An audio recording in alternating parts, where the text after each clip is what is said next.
की मिट्टी बाकी दुनिया से कुछ अलग है।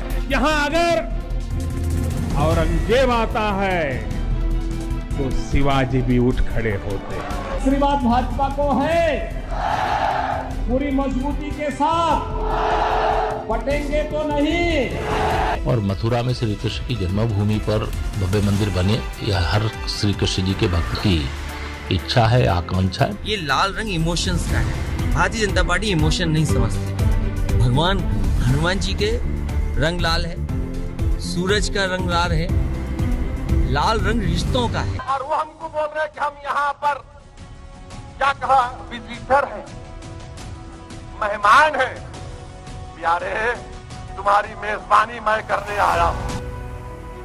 धर्म किसी के लिए आस्था का विषय है तो वहीं इसी धर्म के सहारे कई सियासी घरानों और सियासतदानों को रोजी रोटी मयस्सर होती है।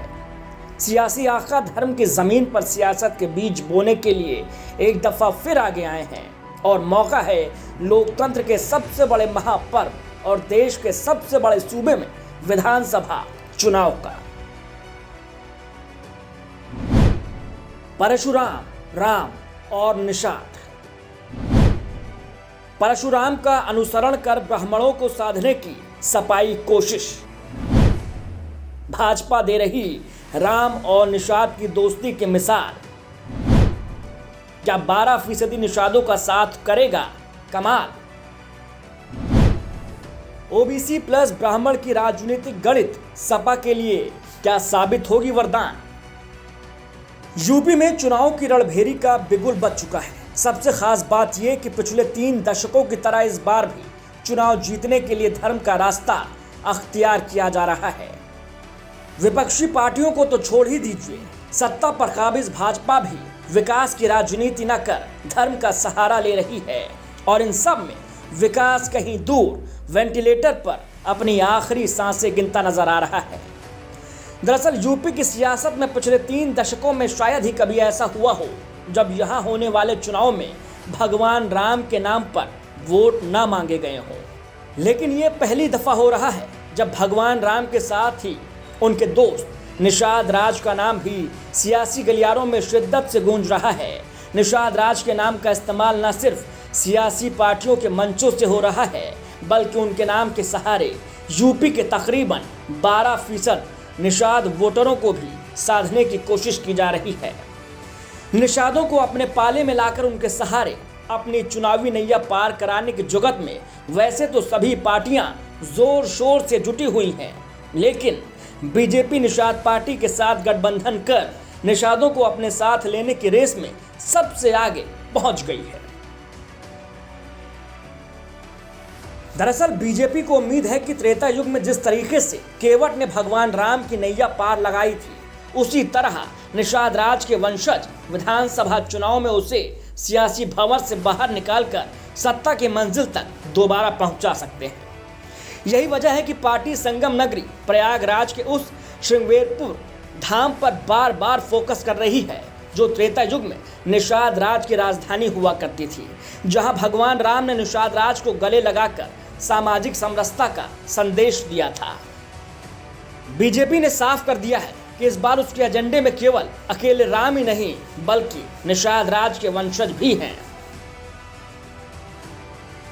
यही वजह है कि पिछले कुछ समय में श्रृंगेरपुर धाम का कायाकल्प कर दिया गया है। श्रृंगेरपुर में जिले का नया ब्लॉक बना दिया गया है। यहाँ निषाद राज के नाम पर पार्क बनाया जा रहा है। इसके साथ ही श्रृंगेरपुर कस्बे के एंट्री पॉइंट पर भगवान राम के निषाद राज को गले लगाते हुए तकरीबन 100 फीट ऊंची विशाल प्रतिमा भी लगाई जानी है।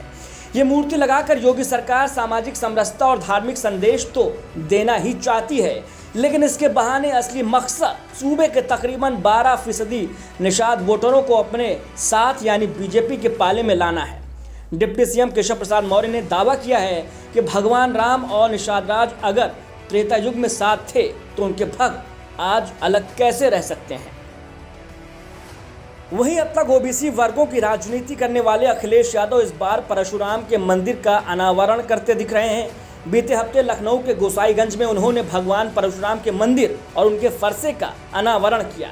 उन्होंने वैदिक मंत्रोच्चार के साथ भगवान परशुराम की पूजा अर्चना की और आशीर्वाद लेकर चुनावी बिगुल फूंका। यही नहीं, इस दौरान अखिलेश यादव एक हाथ में परशुराम का फरसा लिए दिखे तो दूसरे हाथ में भगवान कृष्ण का सुदर्शन चक्र भी लिया। अखिलेश यादव ने फरसा और चक्र के जरिए जातिगत राजनीति, खासकर ब्राह्मण और ओबीसी वर्ग को साधने की कोशिश की है। खैर, इस पूरे परिदृश्य को लेकर आज से 50 साल पहले दुष्यंत कुमार का ये शेर बिल्कुल सटीक बैठता है। मसलहत आमेज होते हैं सियासत के कदम, तू न समझेगा सियासत, तू अभी नादान है। कल नुमाइश में मिला वो चीथड़े पहने हुए, मैंने पूछा ना तो बोला कि हिंदुस्तान है।